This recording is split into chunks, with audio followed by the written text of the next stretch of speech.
So are you worried that psychedelics are being too much put into a kind of medical model or a therapeutic, that they're a therapeutic as opposed to something more expansive?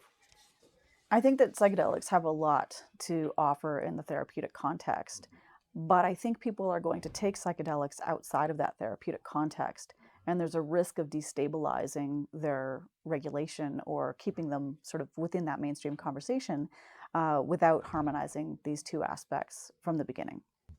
What do you think are the major impediments to a world in which psychedelics are either normalized or legalized or just more widely used? I think some of the major impediments to legalizing or regularizing psychedelics, I think it's hard to know just yet.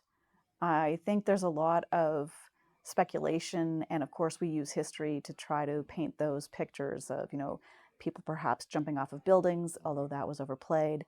People staring at the sun, also overplayed. Some of those risks that become almost laughable now, but there were real risks too. There are real ethical questions to be considered here, and I think we need to be really careful and cautious about how we take these steps forward before we have any real clarity on the kinds of risks that are at stake.